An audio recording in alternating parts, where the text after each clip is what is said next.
महामत कहे ए मोमिनो, खोल दिए चार निशान।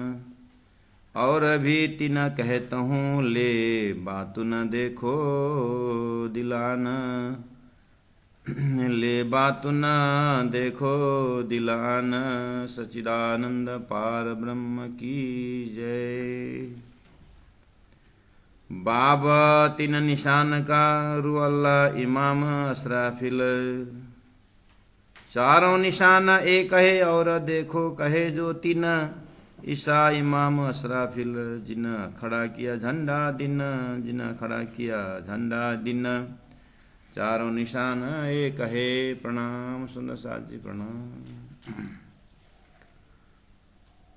सुंदर साथ जी, हम श्रवण कर रहे हैं 7 बड़े निशान इमाम जाहिर होने का, अर्थात महामती प्राणनाथ जी का, सदगुरु महाराज का धरती में आगमन के विषय में वेद कतेब में जो भी बात कही है, उसमें से कतेब ग्रंथ का प्राणनाथ जी महाप्रभु यहाँ पर हाईलाइट कर रहे हैं। कतेब के कुरान में मोहम्मद साहब ने 11वीं सदी में एक महान दिव्य पुरुष परमात्मा का घर के अंदर का मार्फती स्वरूप लेकर के उपस्थित होने की बात, मार्फती ज्ञान लेकर के यहाँ संसार में जीव के कल्याण के लिए और अभी तक के जीवों ने जो मोक्ष की जो आशा की थी, जो तपस्या कर रहे थे, उनको भी उद्धार करना और अक्षरातीत परब्रह्म परमात्मा के रूहों को खेल का अनुभव कराना, बहुत सारा लक्ष्य को लेकर के परमात्मा जाहिर होने के बाद कुरान में सांकेतिक भाषा में जो कहा था वो जाहिर कर रहे हैं। तो अभी तक में हमने प्रकरण 8 में, जिसमें 87 चौपे था, उसमें 4 निशानों की बात श्रवण करके आए। दावत अल अर्ज, दज्जाल, मगरब से सूर्य उदय होना और आजुज माजुज जाहिर होना। तो आइए अब 3 बाब का अर्थ होता है प्रकरण, 3 निशान का क्या क्या है? रू अल्लाह है और इमाम मेहदी हैं और असराफिल है। तो रू अल्लाह सदगुरु देवचंद्र जी महाराज, इमाम महामती प्राणनाथ जी और असराफिल अक्षर की जागृत बुद्धि। इसके लिए हिंदू शास्त्र में तो बुद्ध अवतार जाहिर होने की बात बोल रहे, और रू अल्लाह परमात्मा की आह्लादिनी शक्ति और इमाम साक्षात परब्रह्म परमात्मा।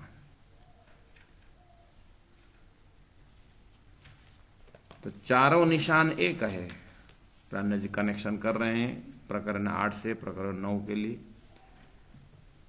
कि 9 में 3 निशान जाहिर करनी थी, उसमें 4 हो गया है। चारों निशान एक है, अब रहा 3। और देखो कहे जो 3, और 3 के लिए मैं आगे बढ़ रहा हूं। तो बोले ईसा, अर्थात मोहम्मद साहब धरती में आने से 300 या 400 वर्ष पहले जो पैगंबर हजरत ईसा जाहिर हुए और उन्होंने परमात्मा के प्रेम की गीतें गाई और उन्होंने धरती में प्रेम प्रचार करने की, जैसे चैतन्य महाप्रभु, मीराबाई, हमारे इस कतेब और संत, वेद और संत परंपरा में हमें चैतन्य महाप्रभु का प्रेम का अवतार मानते हैं, ऐसे ही अरब के भूमि में हजरत ईसा को प्रेम के स्वरूप मानते हैं। लेकिन उन्होंने जो प्रेम गाया है, जैसे मीराबाई ने भी प्रेम की पंक्तियां लिखी है, चैतन्य महाप्रभु का भी प्रेम का ही अवतार है, होते हुए भी महामती प्राणनाथ जी तारतम्य के विवेचन से कहते हैं कि धरती में प्रेम का भास जरूर है, साक्षात परब्रह्म परमात्मा प्रेम ब्रह्म दो एक है, वो प्रेम नहीं। लेकिन धरती में अक्षर ब्रह्म का जो सपना है, वो अंकुर जिस तरह से सपना है, उस तरह यहाँ प्रेम भी अंकुर के रूप में जीव ने अनुभव किया है। वही अनुभव के लाइन में प्रेम की बातें हुई है। इसी तरह हजरत ईसा के उस समय में बिरुल हैवान, वहाँ पर पशुवत दिनचर्या, उसमें दया की बातें, प्रेम की बातें, और परमात्मा प्रेम स्वरूप है, ऐसी भाषा मोहम्मद हजरत ईसा ने की है। तो वो ईसा ने फिर भविष्यवाणी कहा कि मैं I will come again to search my lost ship, मेरा खोया हुआ भेड़ों को ढूंढने के लिए मैं फिर आऊँगा दोबारा। तो हजरत के बाद, हजरत ईसा के बाद मोहम्मद साहब, तो मोहम्मद साहब में सभी तत्कालीन पैगंबरों, तब तक के जो पैगंबरों हैं सब उन्होंने मोहम्मद साहब में देखा। और मोहम्मद साहब ने कहा कि जिस तरह से ईसा ने भविष्यवाणी की है फिर आने का, और मुझे भी खुदा ने यही कहा है कि परमात्मा खुदा मार्फत ही लेकर के फिर आएंगे। उस जमाने में सभी पैगंबर रहेंगे। 11वीं सदी में, 10वीं 11वीं सदी के लिए सभी पैगंबरों का वास होना। तो मोहम्मदी प्राण जी ने लिया कि हजरत ईसा जो है, जिन्होंने प्रेम की बात की है और अपने हाथ में भेड़ को लेकर के प्राणी मात्र के बचाव के लिए दया के विषय में बात की है, तो प्राण जी ने कहा सदगुरु श्री देवचंद्र जी महाराज जो दिव्य परम धाम के श्यामा जी शक्ति, सुंदरबाई आत्मा और ब्रजरास में भी रास का प्रेम को लेकर के जागृत बुद्धि का अवतार जब सदगुरु महाराज में प्रकट हो रहा है, तो ये कौन सा प्रेम है। तो ईसा जो भविष्यवाणी में आने की बात कही, प्राण जी ने कहा वही ईसा ही सदगुरु देवचंद्र जी महाराज है। ये एक तरफ, दूसरे तरफ से इसका अर्थ होता है रूलर।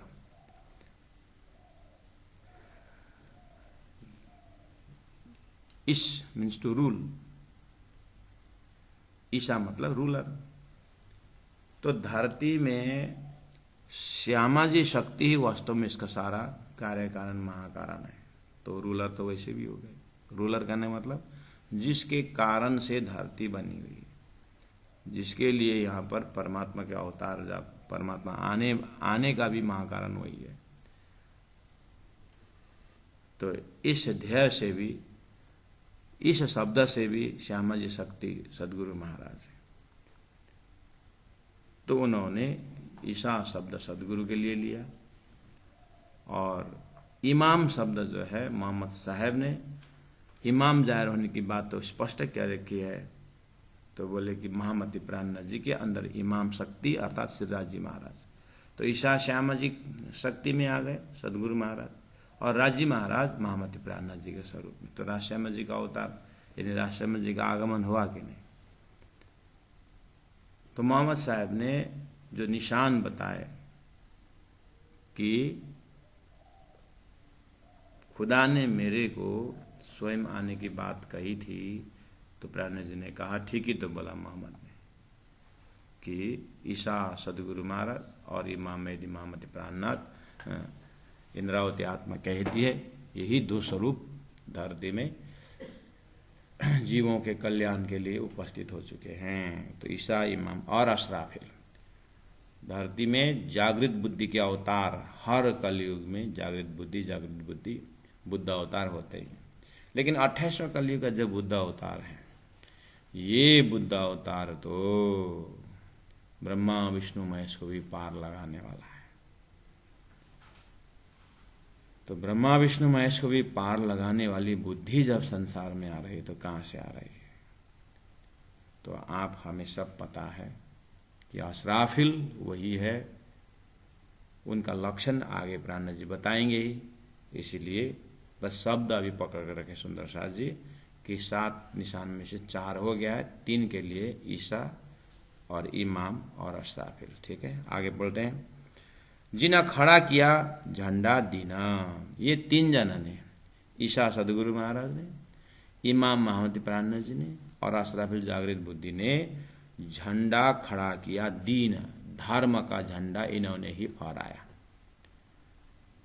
झंडा सब आप जानते हैं, मंदिर बनाते हैं और गुम्मट बनाते हैं, ऊपर कलश लगाते हैं, उसके ऊपर झंडा जरूर होता है। राष्ट्रीय झंडा भी एक शान है। तो झंडा क्या है?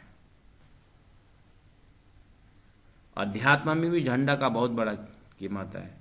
और प्रत्येक देश का भी छोटा सा कपड़ा का टुकड़ा होता है, उसमें देश का अपना अपना सिंबल चिन्ह होता है।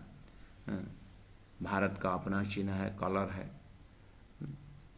लेकिन उसको बोलते हैं राष्ट्रीय झंडा। राष्ट्रीय झंडा नीचे नहीं होना चाहिए। तो झंडा के प्रति एक देश का प्रतीक रहता है। झंडा एक राष्ट्र का प्रतीक है। तो अब इसके इतिहास कहाँ से हुआ होगा, है ना? लेकिन हमारे तक में ये राष्ट्रीय झंडा है। इसी तरह लाखों करोड़ों वर्ष से पहले ही धर्म का झंडा, धर्म का धरोहर झंडा का होना, ये भी शास्त्रों में उल्लेखित है।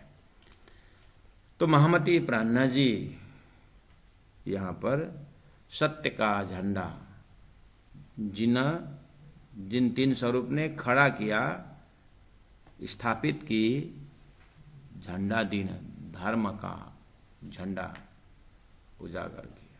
क्योंकि झंडा ऊपर रहता है, वो झंडा को प्रेम स्वरूप माना जाता है। कलश ज्ञान स्वरूप है, तो उसके ऊपर प्रेम स्वरूप कहा जाता है। तो प्रेममय परमात्मा, प्रेम स्वरूप परमात्मा, प्रेम स्वरूप आत्मा धरती में परिचय दिया, तो इन तीन स्वरूप ने दिया। इस तरह से जिन्हें खड़ा किया झंडा दीना। सदगुरु महाराज ने जब अक्षराती से तारतम जैसे सदगुरु महाराज द्वारा आया, तो अक्षरातीत का झंडा धरती में आ गया। और प्राणनाथ जी महाप्रभु सदगुरु महाराज जैसे ही निज नाम द्वारा आगे बढ़ते हैं, जैसे ही निज नाम अक्षरातीत शब्द से ओतप्रोत, अनादि शब्द से ओतप्रोत, जब वो निज नाम जब जाहिर होता है, तो अक्षरातीत का झंडा स्थापित हो गया। आगे तो बशियतनामा जो अरब की भूमि से आना, वो सब तो वहाँ का झंडा जो है, अभी तक का जो शास्त्रीय जो लक्ष्य है, वो इन्हीं स्वरूप ने ले आया। तीन स्वरूप ने शास्त्र का लक्ष्य ले आया। तो ये सब देखते हुए यहाँ पर झंडा कायम करने की बात हो रही है।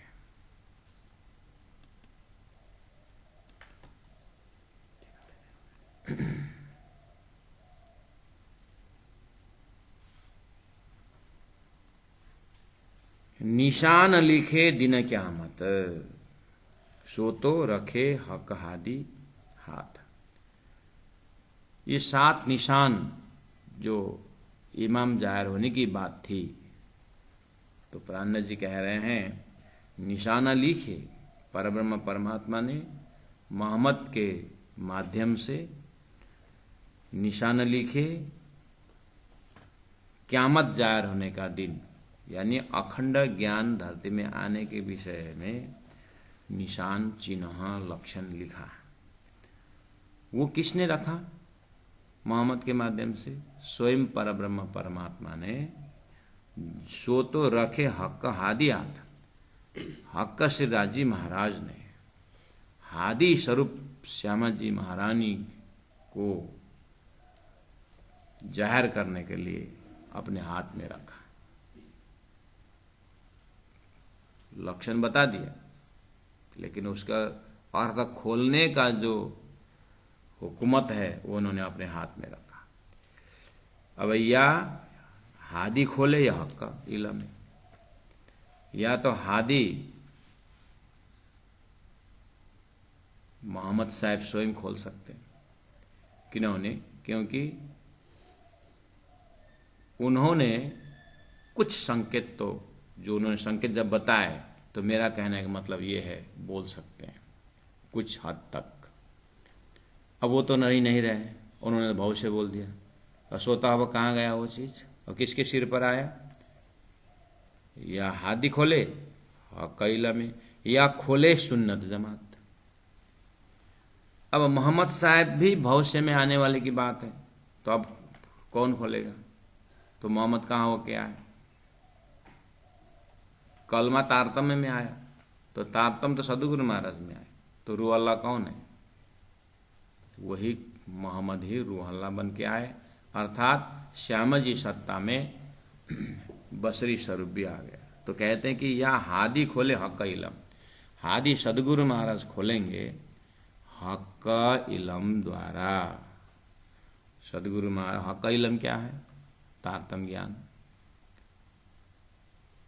तो अब आप हिसाब लगा सकते हैं, अच्छा हक इलम सदगुरु महाराज का 40 वर्ष के अवस्था में जब श्रीराजी महाराज ने दर्शन दे करके तारतम महामंत्र और तारतम ज्ञान द्वारा सृष्टि का महाकारण बताया, परातम दिखाया, और संपूर्ण सृष्टि का महाकारण एस्पेक्ट जो है वो बताए, तो यही है हक इलम।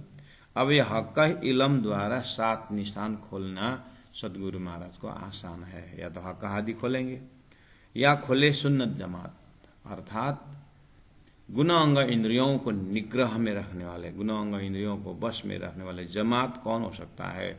ब्रह्म सृष्टि जमात। ये ब्रह्म सृष्टि जमाती खोलेंगे, या खोले सुन्नत जमात, ब्रह्म सृष्टि जमाती खोलेंगे। तो इस ऐसा भविष्य था, तो जो मोहम्मद ने जो भविष्य बोला था वही भविष्य हो गया। सदगुरु महाराज ने खोले, और सुन्नत जमात, इंद्रावती की जमात, ब्रह्म सृष्टि की जमात, ब्रह्म सृष्टि खोल रहे हैं। तो लिखाया जाहिर करा इतते उठिया झंडा नूर। मोहम्मद साहब ने अपने जमाने में 7 निशान रखे, इमाम जाहिर होने का लक्षण।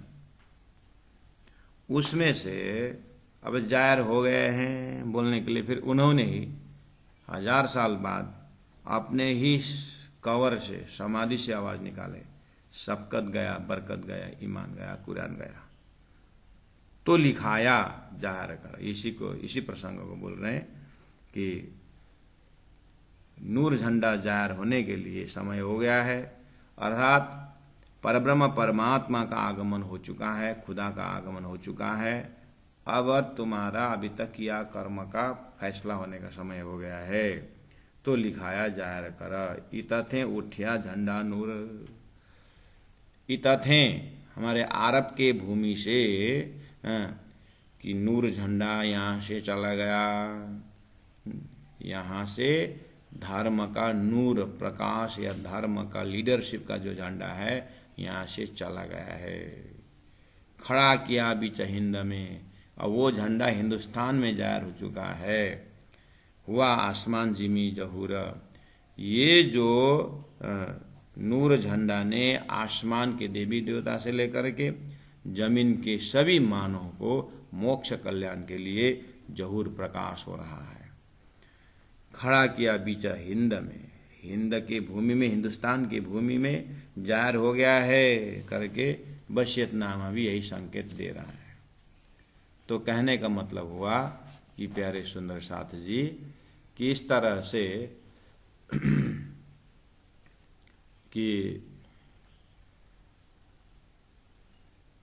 कुरान में 1000 साल पहले शब्द आया, फिर दोबारा अभी 1000 साल बाद बशियतनामा द्वारा नूर झंडा हिंदुस्तान में जाहिर होने की बात कही।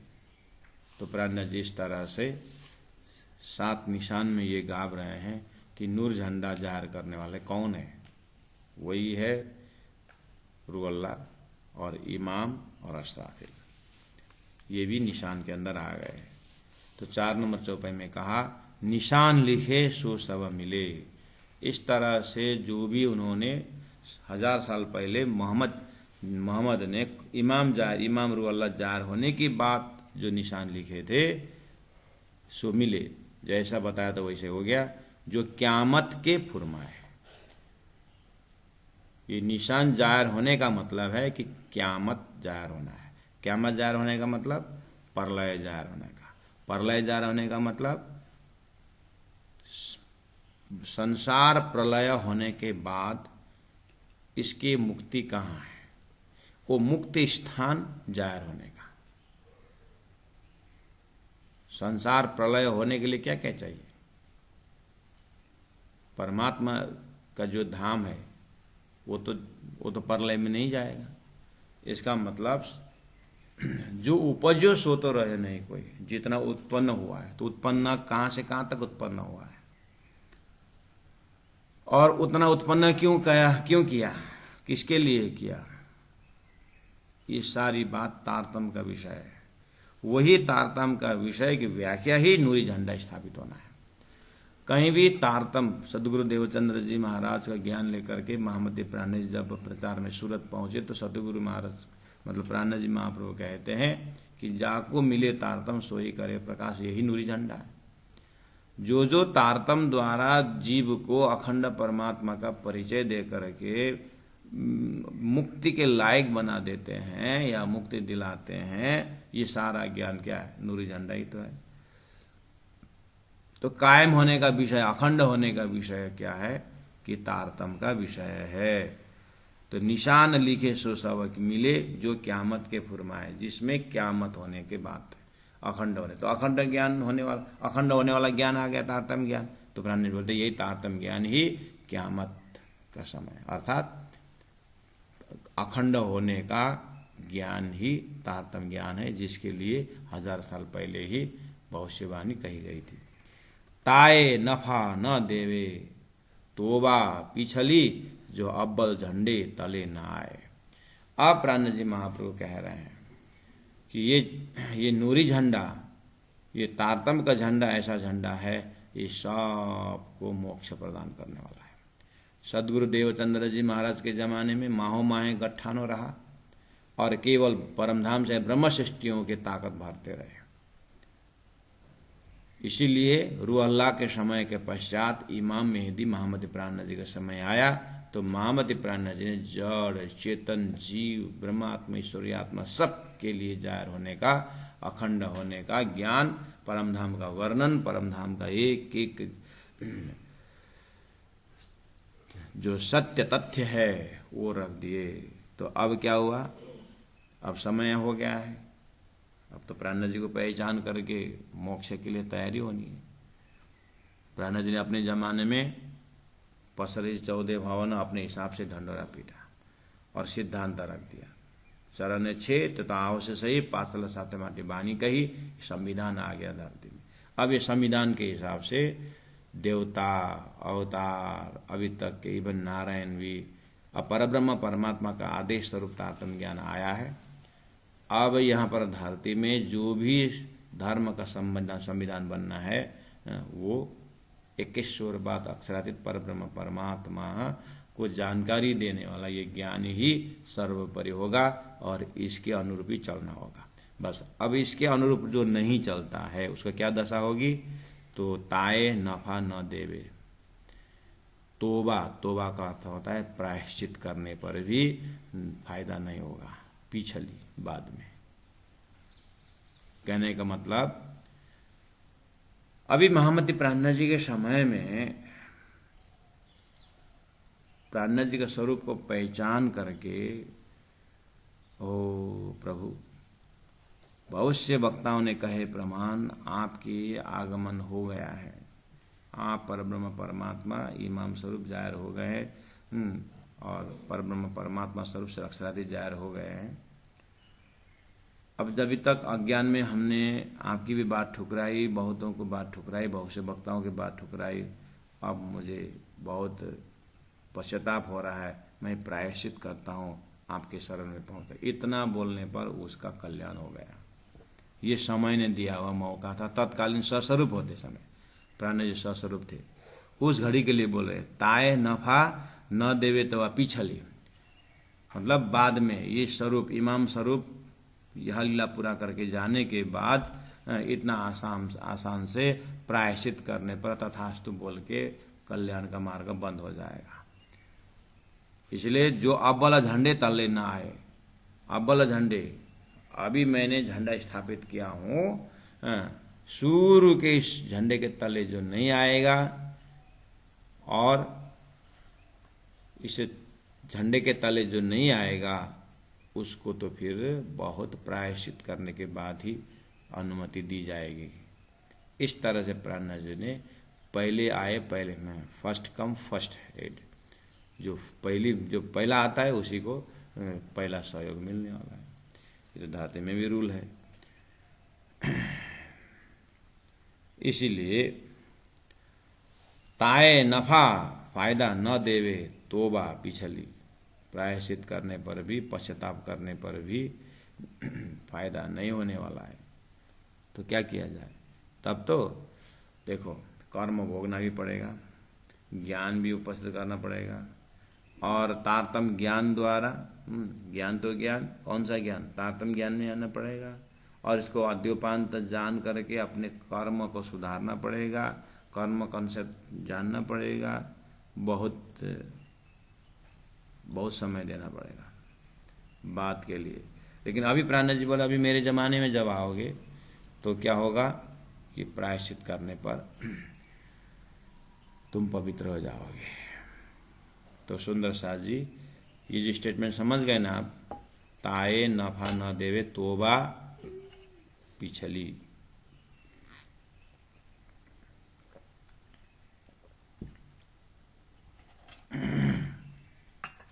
ये कॉन्सेप्ट क्लियर हुआ? ठीक। अब आइए, ये है स्क्रीन। प्राणनाथ जी अपने जमाना में ये बात कह दिया। दूसरी बात भी आप ध्यान देना, शास्त्रों में कहीं भी देखिए, गुरुर् ब्रह्मा गुरुर् विष्णु गुरुदेव महेश्वर गुरु साक्षात परम ब्रह्म तस्मै श्री गुरुवे नमः। गुरु गोविंद दोनों खड़े, काके लागू पाए, बलिहारी जाऊं गुरु जो गोविंद देव बताए। तो शास्त्रों में गुरु की महिमा बहुत ही है। अब उस ट्रैक से, गुरु की महिमा के ट्रैक से आगे बढ़ते बढ़ते बढ़ते बढ़ते सदगुरु महाराज महामति प्राणनाथ जी जैसे व्यक्तित्व संसार में वहां पहुंचते हैं जीव। अब सदगुरु प्राणनाथ जी महाप्रभु कहाँ बैठे हैं? तारतम्य वाणी में बैठे हैं। और तारतम्य वाणी द्वारा इंद्रावती अंगे संगे, इंद्रावती मारू अंग, जो अंग सौंपे इंद्रावती ते मेरा मारू रंग करके इंद्रावती स्वरूप ऐसे आदर्श सदगुरु अपने जमाने में, लेकिन इंद्रावती ट्रैक वाला, इंद्रावती ट्रैक वाला साक्षात अपनी सेवा कीजिए, रुधिर राखे जो मर्म, ये वाली बात। और इंद्रावती अंगे संगे, इंद्रावती मारू अंगे, ये वाली बात। और जाको मिले तारतम सोई करे प्रकाश, ऐसा वाला। ये ट्रैक से करवाइशों गोष्ठ ज्ञान होते हुए, करवाइशों गोष्ठ ज्ञान, उनके साथ गोप्य ज्ञान करो, करते हुए जिसकी अंतर रूहानी, रूह की आत्मा खोल करके अपने जमाने में कोई ऐसा दिव्य स्वरूप अगर मिला, वो जगह है शेर राख्यो से सार, वहां अगर ऐसा स्वरूप मिला, तारतम्य स्वरूप को राजी महाराज का साक्षात स्वरूप अपने लिए जहां पर मिला, अब वहां अगर जाकर के प्रायश्चित करता है तो प्राणनाथ जी वहां बैठ करके फिर उनको मुक्त कर देंगे। यानी वो जगह है, धनी जगह है तो जा गई। लेकिन यहां तक विवेचन पहुंचा करके एकदम ध्यान से, चिंतन से, बहुत समझ करके ऐसा साक्षात स्वरूप पकड़ करके उनके साथ दिल खोल करके, उनके साथ समर्पित हो करके, उनके साथ मूल मिलावा का दरवाजा देखना, ये बहुत ही बातूनी भेद है। तो प्यारे सुंदर साथ जी, वो जगह यहाँ पर हिडन है। ये इलम परंपरा में ये जो प्राणनाथ जी के जमाने में जो ज्ञान प्रत्यक्ष है, लेकिन वो आज भी प्रत्यक्ष है, तो वो प्रत्यक्ष में फिर उतना मेहनत करके आएगा तो राज जी महाराज थोड़ी नहीं छोड़ेंगे उसको। उतना मेहनत करके आए और थोड़ा बहुत अगर गलती भी हो तो उसको फिर प्रायश्चित, उनका कर्म को दोबारा, मतलब वो कर्म जला देंगे। ताए नफा न देवे तो वह पिछली जो अव्वल झंडे तले न आए।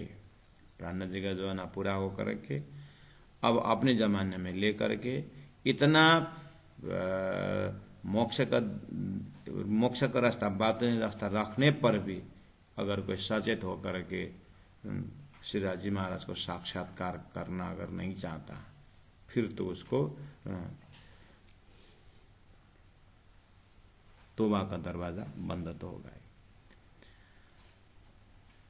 तो 4 नंबर में जाहिरी और बातूनी दोनों अर्थ करते हुए प्राणनाथ जी के जमाने का अर्थ और प्राणनाथ जी की जो आगे उन्होंने जो आशीर्वाद दे करके ब्रह्म सृष्टि को ऐसु नूर बोले, तो उसको नया अंकुर करने के लिए ब्रह्म सृष्टि तो होना पड़ेगा। ब्रह्म सृष्टि ही कर सकते हैं। ऐसे एक रास्ता रखा हुआ है जो गोपनीय रास्ता है। अब आगे चलिए 54 नंबर 5 में, लिखिया फलाने सिपारे। फलाने सिपारे को 30वां सिपारा को भी फलाने सिपारा बोलते हैं। तो लिखिया है फलाने सिपारे, 30वां सिपारे में लिखा हुआ है, या तो कई स्थानों में। फलाने मतलब तो कहाँ तक नाम लूँ, इस तरह से यत्र तत्र अर्थ भी होता है, और 30 सिपारे को भी होता है। दिन हुए तोबा नफा ना है, वहां पर लिखा हुआ है कि जो अव्वल आया नूर झंडे तले, सो आया गिरो नाजिमा है। लिखा फलाने सिपारे में दिन हुए तोबा नफा ना है। जब प्रायश्चित करने का,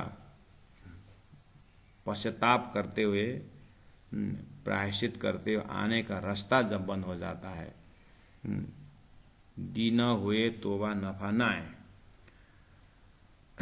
दिन हुए, देखिए प्राणनाथ जी महाप्रभु के जमाना स्वरूप की जमाना है, स्वरूप की जागनी है, सिद्धांत बैठ रहा है। प्राणी जहां जहां गए तारतम अवतरण हो रहा। किसी को ब्राह्म में भी रख दिए तो उसको जगाने के हिसाब से तारतम, फिर प्रभु तो एक बहाना बनाए, है ना।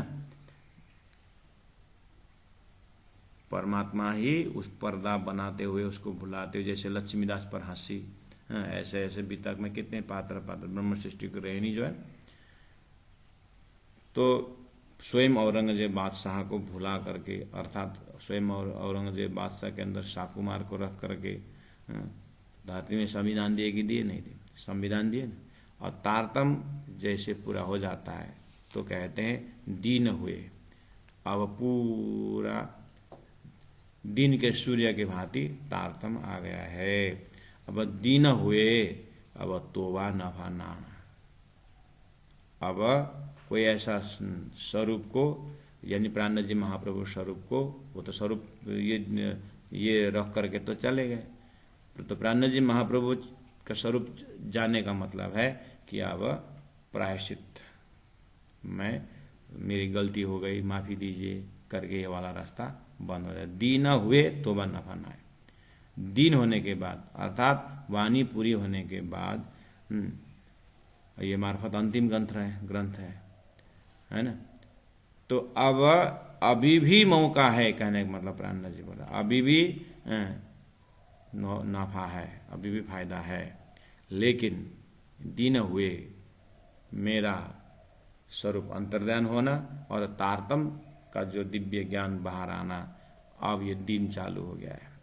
मेरे तक फिर भी थोड़ा बहुत अज्ञान विश्व में था, इसलिए मुझे एक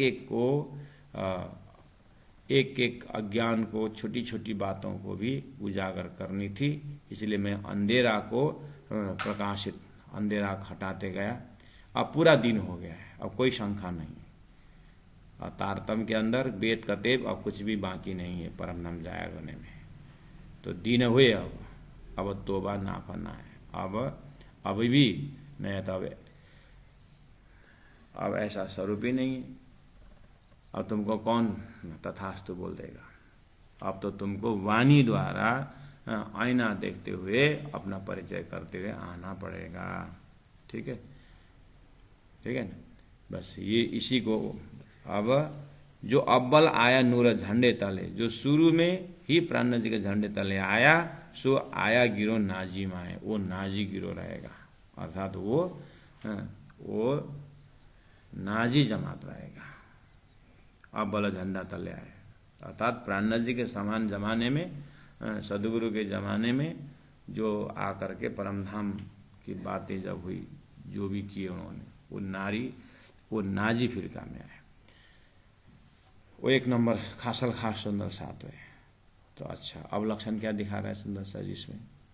अब इसके लिए ये तो प्राण जी के तत्कालीन अर्थ में दिया, अब लेकिन प्राण जी ने इस अर्थ के पीछे क्या बोलने जा रहे हैं?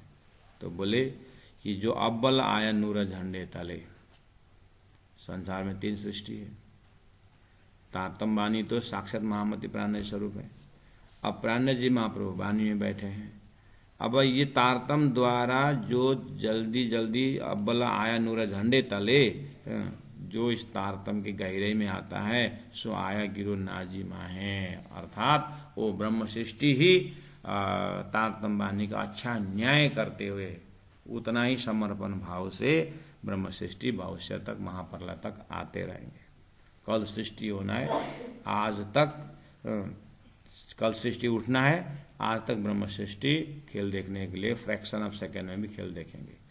लेकिन उनको वो पात्र ही दिव्यता परम धाम के है। ये जो तारतम वाणी उनके लिए साक्षात महामति प्राणनाथ जी का स्वरूप हो जाता है, और उसी तरह से अव्वल दर्जा में गिरो नाजी गिरो, अर्थात परम धाम के जमात में हो जाएंगे। इस तरह से कुल अकल हक इल्म में, तो चौपाई नंबर 4 और 5 थोड़ा सा कठिन भी है, और सुंदर शाह जी इसको बार बार सुन करके आगे पीछे चौपाई को प्राण जी को भाव को देखते हुए, एक ही लिटी एक ही चौपाई में खुलने वाला नहीं है। इसीलिए इसको वाणी के अंदर भी जाहिरी और बात नहीं, अर्थात तत्कालीन समय के लिए प्राण जी का भाव और आगे भविष्य के लिए भी वो भाव, 2 प्रकार से प्रवाह चलता है। सदगुरु महाराज गुरुजन महामति प्राण स्वयं मुखारविंद से प्रकट होने के बाद और प्राण जी उसके ऊपर जैसे हदीसा जैसा, यानी टीका जैसा, प्राण जी का चिंतन ही टीका है, वो व्याख्या करते हैं, मूल श्रीमुख वाणी उतरती है। उस समय में प्राण जी फिर बातें करते हैं, समझाते हैं, वही गुरु परंपरा होते हुए इल्म में आता है। तो वो उस भी अर्थ है, इसको पीछे देखना होता है। उसी को बोलते हैं बीज तारतम मूल तारतम, बीज तारतम मूल तारतम, तारतम तारतम न तारतम अनेक विधा तारतम, जो है ना, ये अनेक विधा तारतम में आता है कि वाणी के अंदर, तारतम के अंदर भी जो तारतम है, अनेक विधा तारतम है। तो यहाँ रही बात कि ऐसा साक्षात स्वरूप अर्थात राज्य का अंगन अंगना नाजी फिरका में होने का प्रयास करना चाहिए, खासल खास में होने का प्रयास करना चाहिए। है दरवाजा है, इन्हें आशीर्वाद दे रखे। इसका मतलब न जाने झुंड में कौन सुहागिन हो, वो सुहागिन अभी भी है। लेकिन इसी इलम परंपरा में भी किसी किसी का चिंतन में ऐसा ही बोलते हैं, पहले गए खासल घास, अभी रहे पत्र घास। फिर ये वाला दिमाग अब रहे पत्थर घास ही खाली रहेगा, ब्रह्मश्री चले गए, ये वाला कॉन्सेप्ट किसी के दिमाग में भर दिया हो या भरा हुआ, तो फिर ये बात उन्हें अर्थ नहीं मिलेगा उसको। ये तो ऐसे ही हुआ, वेदांतियों ने संसार सृष्टि के विषय में खरगोश का सिंह, खरगोश का सिंह बोलने के जैसा ही हुआ, बाजी का पुत्र जैसा ही हुआ। खरगोश का सींग ही नहीं है।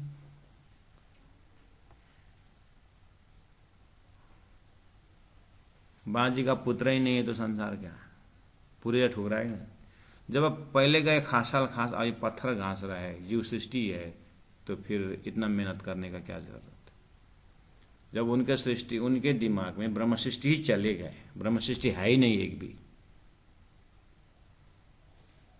तो फिर अब प्रत्यक्ष दर्शन कराने वाला, प्रत्यक्ष करवाने वाला कौन होगा। फिर ये सब प्राण जी महाप्रभु बात उन्हें अर्थ क्यों करते थे।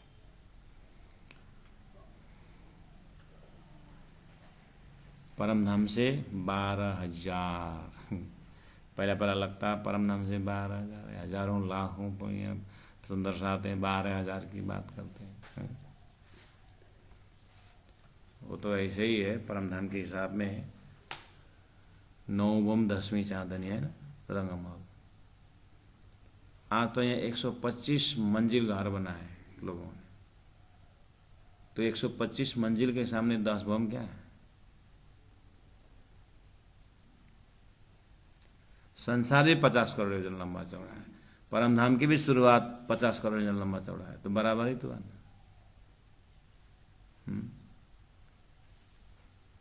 तो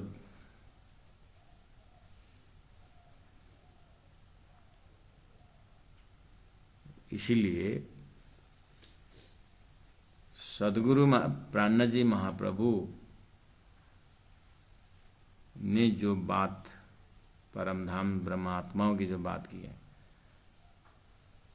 जब किसी के दिमाग में ब्रह्म सृष्टि ही चले गए, अभी नहीं है, जब होता है तो फिर यहाँ पर माफी का दरवाजा बंद हुआ, ये हो वो हुआ, अब आगे बढ़ने का कोई सिलसिला नहीं रहा। अगर ब्रह्म सृष्टि जब चले गए तो प्राण जी महाप्रभु कहते हैं चरण छेद तो आवाज पासाले साथे माटे बानी गए। और उन्होंने क़यामत नामा में कहा है, अभी मार्फत के आगे के प्रसंग में आ सकता है, कि प्राण जी के अपने जमाने में, सदगुरु के जमाने में 313 ब्रह्मात्मा है, प्राण जी के जमाने 500 ब्रह्मात्माओं की बात करते हैं। बाकी तो कुल मिलाकर के सुंदर साथी इतना जरूर समझना, अब ज़्यादा इसके ऊपर आपको कन्फ्यूजन करना नहीं चाहता हूँ, आप इतना ध्यान देना।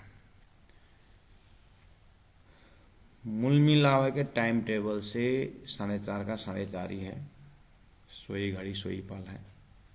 और ब्रह्म सृष्टियों को खेल देखने के लिए धन्य से खेल बनाए, पात्रता तैयार हो रही है। और एक मुट्ठी चना आप फेंक दो जमीन में, एक ही साथ जमीन में स्पर्श नहीं करता है, जैसे वैसे ही परमधाम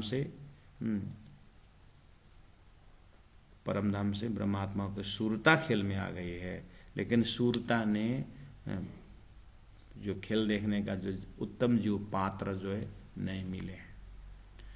इसीलिए ये जो तैयारी है, जी पवित्र हो रहा है, तातम ज्ञान से भी वो पवित्र हो रहा है बस। और जो ब्रह्म से सुरता जो प्रवेश होना है, पात्रता हो तो सुरता प्रवेश, कल महाप्रलय होना है, आज तक ये क्रम चलता रहेगा। जब तक ब्रह्म सृष्टि पूरी की पूरी मांगा हुआ खेल का अनुभव नहीं करेंगे, तब तक सृष्टि ब्रह्म सत्ता के द्वारा ये चलता रहेगा। इसलिए अगर कोई बोले ब्रह्म से आकर के गए अगर कहते हैं, तो वाणी इलम के भाषा में ये भी है कि ब्रह्म सृष्टि पूरी तरह आए नहीं है, जाने की तो बात ही छोड़ो। इसलिए तो सृष्टि लंबी खींच के रखे हुए हैं। नहीं तो प्राण जी क्या बोले, मुझे खेल उड़ाने में 1 सेकंड लगता है, लेकिन क्या करें, ब्रह्म सृष्टि आकर के खेल देखने में स्टेज बनाना, परमात्मा का आदेश से सृष्टि बना हुआ ये स्टेज है। इसलिए स्वप्ना के बुद्धि से स्वप्ना का टाइम टेबल में देखेंगे तो आप उसी तरह से उलझन में रहोगे जैसे शास्त्रकार उलझन में पड़े थे। लेकिन उस महाकारण के टाइम टेबल से देखेंगे, परातम में उठ करके देखेंगे, तो फिर ये सारा सॉल्यूशन 1 सेकंड में उलझन 1 सेकंड में चला जाता है। इसलिए हम पार में बैठे देखे प्रपंच देखना, मूल मिलाए बैठ करके धनी की आज्ञा से खेल में आने की बात करना। ब्रह्म सृष्टि आ रहे हैं, खेल अनुभव कर रहे हैं, देख रहे हैं, उत्तम जीव में प्रवेश रहे हैं, और पहले से ही शास्त्रों का कर्मोपासना ज्ञान विज्ञान होकर के पहले से ही साधना कर रहे थे। तो राज्य का समय हो गया है कि राज्य ने अब ब्रह्मश्री को भेजा, उसमें से ब्रज रास होते हुए जागनिक ब्रह्मांड में मूल मिलाव से सुरताएं आ रही है और खेल अनुभव करते हुए ये सब। तो तारतम, पहले बिना तारतम तैयारी चल रही थी, जीव उत्तम बन रहे थे। अब तारतमीय उत्तम जीव अर्थात हर कोई 20 तक के भी इसी के अंदर है, अक्षयधाम वाले भी इसी के अंदर है, परमधाम वाले भी इसी के अंदर है। ये तो अब सुख शीतल करो संसार चल रहा है, उसके अंदर ब्रह्मशिष्टि जो खेल देखना है वो उनके पात्रता अनुसार देखेंगे। इसीलिए न जाने जन्म में कौन सुहागिन होए। तो लिखा फलाने सिपारे दिन हुए तोबा नफा नाहे, जो अव्वल आया नूर झंडे तले सो आया गिरो नाजी माहे।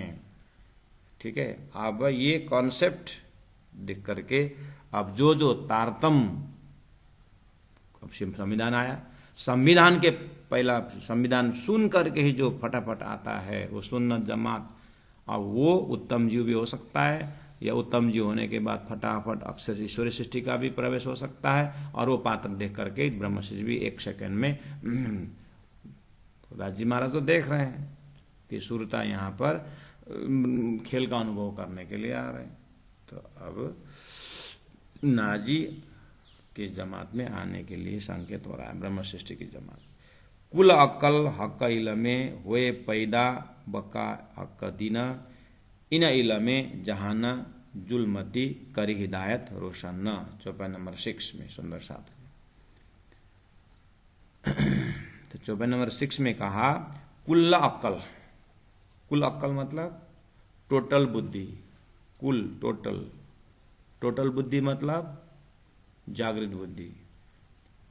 आपके सपना में हजारों बुद्धि है, सपना में आपने बहुत कुछ प्राणी देखा, साथी देखा, सब अपने अपने बुद्धि से काम कर रहे हैं, लेकिन वो बुद्धि कौन सा बुद्धि है?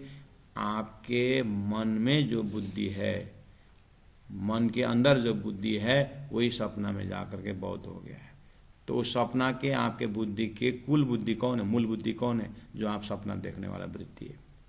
ऐसे ही धरती में मूल बुद्धि अक्षर का जो है स्वप्निक संसार बनाने वाली बुद्धि मूल बुद्धि है, और वो स्वप्निक देखने वाला मूल बुद्धि वो भी एक बुद्धि ही है। और अक्षरातीत के माल में प्रेम ऐसे का बरता था, सो शुद्ध अक्षर को नहीं कि नबी दकेला करता।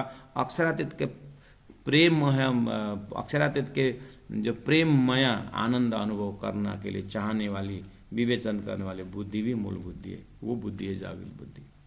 वो बुद्धि को परमधाम अनुभव करा करके फिर इस खेल में जीव उद्धार के लिए, ब्रह्म सृष्टियों को जाहिर कराने के लिए तारतम बुद्धि को, तारतम को थामने के लिए जो आया है जागृत बुद्धि, वही कुल अक्कल है, अर्थात जागृत बुद्धि। कुल अक्कल जागृत बुद्धि और हक्का इलमे तारतम। तारतम राज्य महाराज स्वरूप, और अकल बुद्धि टोटल बुद्धि अर्थात जागृत बुद्धि अक्षर। अक्षर अक्षर दोनों है कि नहीं? हक्का इलमे तारतम डायरेक्ट राज्य महाराज, हाँ, और कुल अकल जागृत बुद्धि अक्षर। तो अक्षर अक्षरातीत छोटा रूप में हम यहाँ देख पाए कि नहीं पाए? वो कहाँ है? प्राणा जी के अंदर। कुल अकल हक्का इलमे होए पैदा बक्का हक्का दीना, वो यहाँ प्रकट हो गए। बक्का हक्का दीना ये सच्चा दिन है। कुल अकल हक्का इलमे तारतम आना, कुल जागृत बुद्धि आना, होए पैदा बक्का हक का दिन, यहाँ आकर के प्रकट पैदा हुए मतलब पता चला हक का दिन परमात्मा पता चला।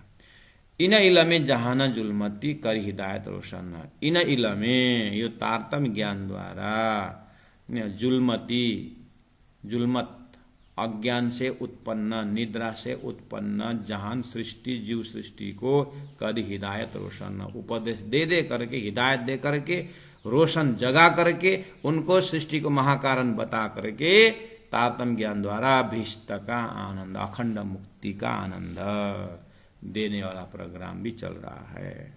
कुल अकल तो ये है 7 निशानों में से। बाकी जो 3 निशान था उसमें बात हो रही है रुअल्लाह, इमाम और असराफिल जो है। तो यहाँ सभी तीनों मिला करके बात हो रही है हक का इल्मे जहान। जब हक का झंडा नूर मोहम्मदी बीच खड़ा हुआ हिंद के, तब अकश नूर ईमान का रया अंधेर कुफर पीछे। 54 नंबर 7। बहुत ज्यादा शब्द है सुंदर साथ जी और प्राण जी, एक एक शब्द इंसाइक्लोपीडिया जैसे काम करता है। जब हक का झंडा नूर मोहम्मदी, मोहम्मद साहब ने जो भविष्यवाणी जो कहा था कि इमाम आ रहे हैं और नूर मोहम्मदी अर्थात श्यामा जी का प्रकाश, तारतम्य ज्ञान। जब हक का झंडा नूर मोहम्मदी, मोहम्मद ने भविष्य में कहे प्रमाण महामती प्राण जी अंतिम खाबंद नूर मोहम्मदी प्राण जी का झंडा अर्थात वो प्रकाश, मोहम्मदी प्रकाश क्या है? श्यामा जी का लक्ष्यवान यानी परम धाम का झंडा। जब बीच खड़ा हुआ हिंद के, जब सबकत गया बरकत गया बशियतनामा के माध्यम से हिंद में खड़ा हुआ, कहने का मतलब नूर मोहम्मदी, मोहम्मद ने जो प्रकाश देखा था कि मार्फती पूर्ण परमधाम का नूर मोहम्मदी प्रकाश जो देखा था, वो हक का झंडा, जब हक का झंडा नूर मोहम्मदी, वो भविष्यवाणी वाला झंडा, भविष्यवाणी वाला नूर प्रकाश मार्फती बीच खड़ा हुआ हिंद के महामती प्राण जी के द्वारा परमधाम जाहिर हुआ। खिलवत परिक्रमा सागर श्रृंगार, जहाँ नूर ही नूर परमधाम का व्याख्या जब खड़ा हुआ, तब बशियतनामा से जब इधर धर्म ट्रांसपोर्ट करे झंडा यहाँ ले आया, तब अकश सूर ईमान का, नूर ईमान का। अब तो खाली नक्शा रहा ना, वही है जो सूरज उगेगा प्रकाश नहीं, तो खाली आकार रहा ना, उसी को लक्षण कर रहे हैं। तब आकाश रहा नूर ईमान का, विश्वास का और तातम का प्रकाश, जो एक प्रकाश है जो वो परमात्मा का नूर बोल रहे थे, नूर का तो खाली आकाश रहा, मतलब आकार ही रहा वहां पर, अर्थात प्लास्टिक का फूल जैसा रहा। फूल तो सुंदर है लेकिन सुगंध नहीं है, धर्म के ढंडोरा पीट रहे हैं लेकिन अंदर में उसका कोई ताकत नहीं है। इसीलिए वो लोग जो प्रचार हो रहा है दुख का ही प्रचार, दुख की पैदा हो रहा है।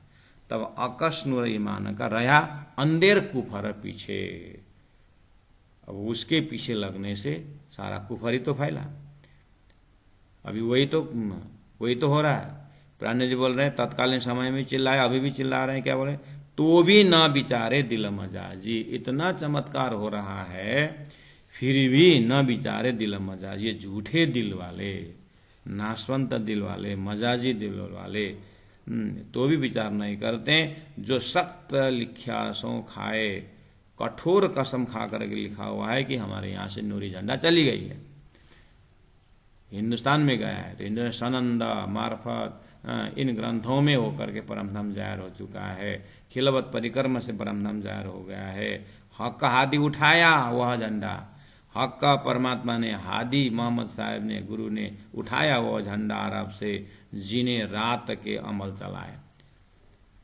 वो जो झंडा ने जितना जरूरत था रात का अमल चलाए। वहां पर बेरुल हैवान थे तो उन्होंने 5 बार नमाज करना, हज करना, ये सब कर्म कांड बता करके चलाए 1000 वर्ष। अब वो कर्मकांड चलाने वाला उतना शक्ति भी उठ करके अब हिंदुस्तान में आ गया, अब तुम्हारे में रहा क्या?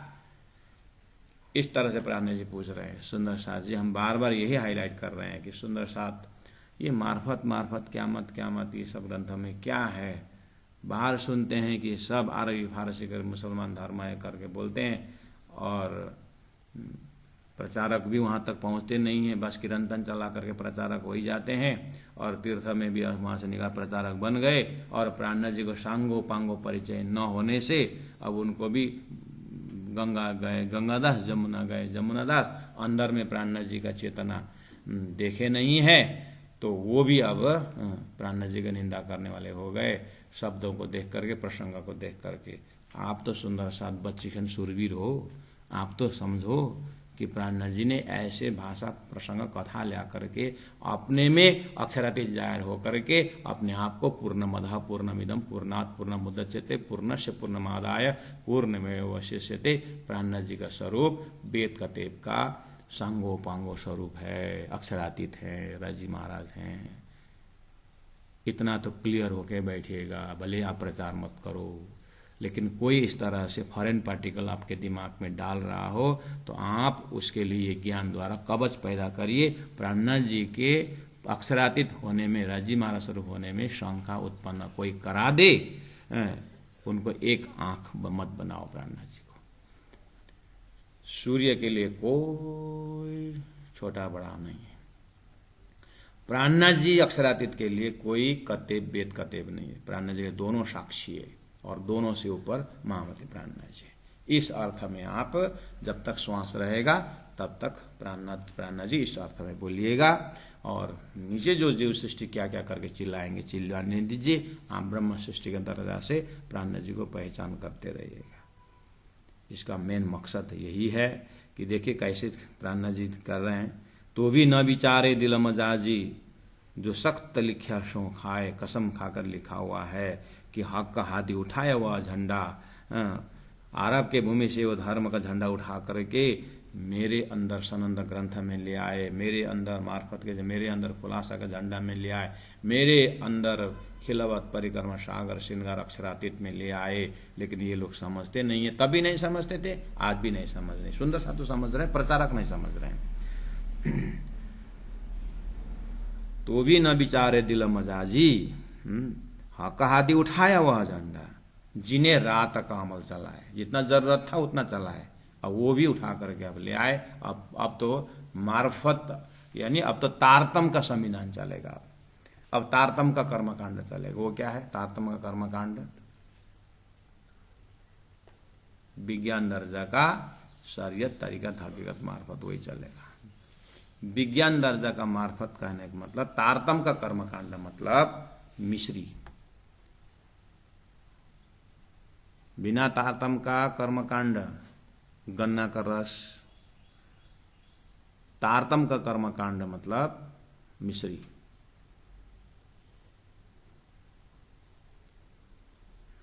तारतम का कर्मकांड मतलब